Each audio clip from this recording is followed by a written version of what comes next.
Hello बच्चों, कैसे हैं आप लोग। बच्चों, मैं अमृता आज आप लोग को हिंदी विषय पढ़ाऊंगी। बच्चों, मैं आप लोग को हिंदी विषय में पाठ 1 यानी कि चैप्टर 1 में दी गई कविता पढ़ाऊंगी। इस कविता का शीर्षक है कौन। हाँ बच्चों, इस कविता का शीर्षक है कौन। बच्चों, इस कविता में बहुत ही अच्छी सी एक पहेली दी हुई है और वह चित्र के साथ दी हुई है। आप लोग इसे देखेंगे और बताएंगे इसका उत्तर। चित्रों को देखकर पहेली का उत्तर देना है हमें। देखिए, चित्र यहाँ पे दी हुई है और पहेली भी है हमारे पास। चंदा की चांदनी किसने बनाई है, सूरज में आग यह कैसे समाई है, प्यारी न्यारी बगिया यह किसने खिलाई है, बच्चों बतलाओ दुनिया किसने बनाई है। बोलिए बच्चों, आप लोग सोचिए और इसका उत्तर जानने की कोशिश कीजिए कि यह दुनिया किसने बनाई है। बच्चों, इस दुनिया को बनाने वाला तो है ही, साथ में मनुष्य जो है, मनुष्य के द्वारा बनाई हुई कुछ चीज़ों को आप बता सकते हैं। हाँ, बहुत ही आसानी से आप बता सकते हैं। मनुष्य ने क्या क्या बनाई है, आप अपने आसपास देखिए। आप अपने चारों तरफ देखेंगे तब आपको पता चलेगा कि आपके आसपास बहुत सारी ऐसी चीज़ें हैं जिसे मनुष्य ने बनाई है।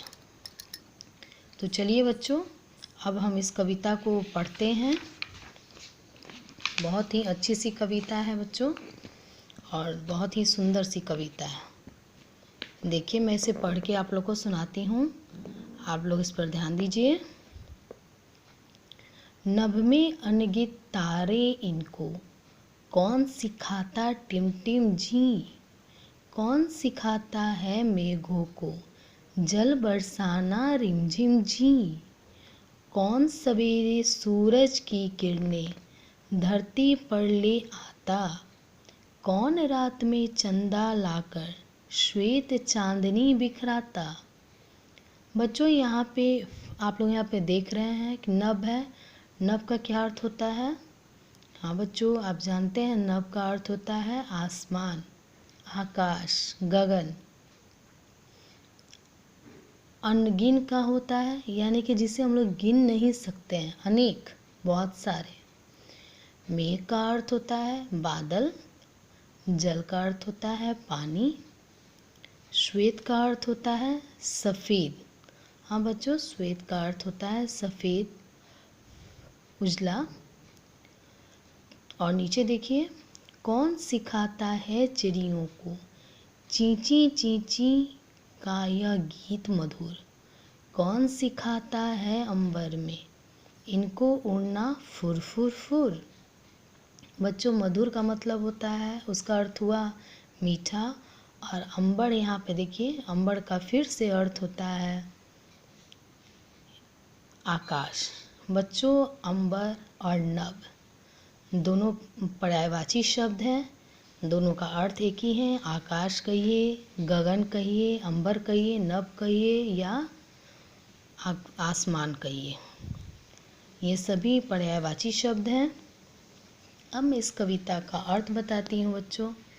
देखिए, इस कविता में कह रहा है कि 90 अनगिनत तारे इनको, कौन सिखाता टिमटिम जी, कौन सिखाता है मेघों को जल बरसाना रिमझिम जी।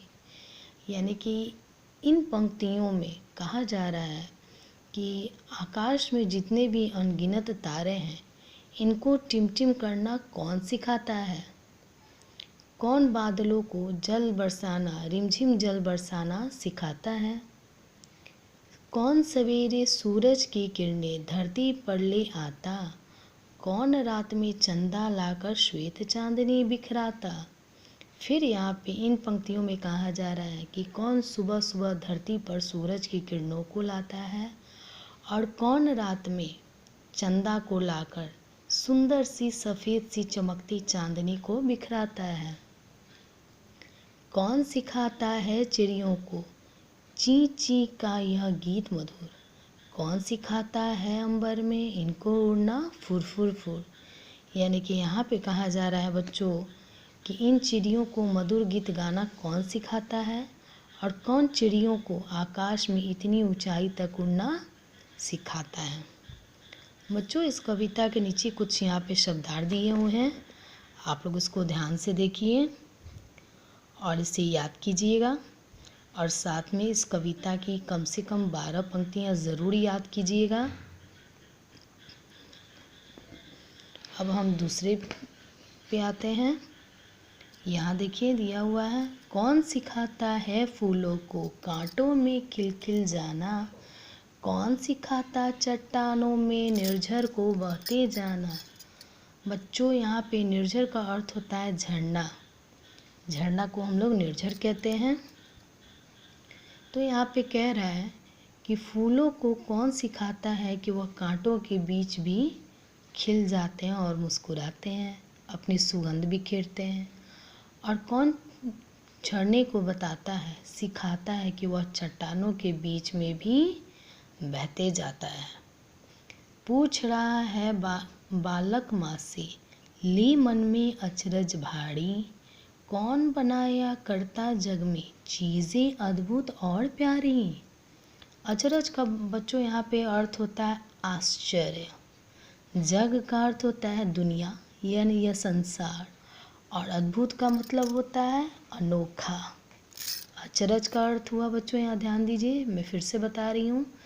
निर्झर का अर्थ हुआ झरना, अचरज का अर्थ हुआ आश्चर्य, जग का अर्थ हुआ यह दुनिया, अद्भुत का अर्थ हुआ अनोखा। तो यहाँ कह रहा है कि पूछ रहा है बालक माँ से, ले मन में अचरज भारी। यानी कि इन पंक्तियों में बताया जा रहा है बच्चों कि बालक अपनी माँ से आश्चर्य में रहते हुए अपनी माँ से पूछता है कि इस जग में जो भी अद्भुत चीज़ें हैं उसे किसने बनाया है। प्रश्न सुने सुत के माँ बोली, सब कुदरत की माया है, सचमुच न्यारा भाग्य हमारा यह सुंदर जग पाया है। यानी कि ये इन पंक्तियों का अर्थ है कि माँ यहाँ पे जब बालक अपनी माँ से पूछता है तो उसके उत्तर में माँ कहती है कि प्रश्न सुने सुत के माँ बोली।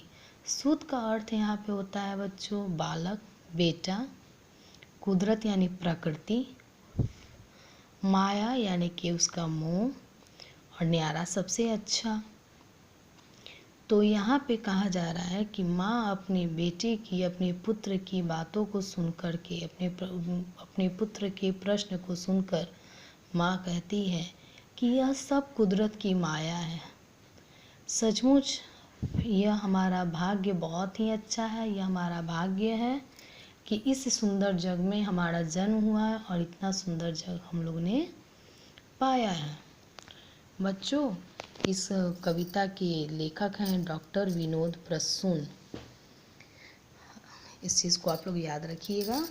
और यहाँ पर भी शब्दार्थ दिए हुए हैं, देखिए निर्झर का अर्थ दिया हुआ है झरना, अचरज का आश्चर्य यानी कि हैरानी, जग का संसार, सूत बेटा, कुदरत प्रकृति, माया चमत्कार, और न्यारा का अनोखा।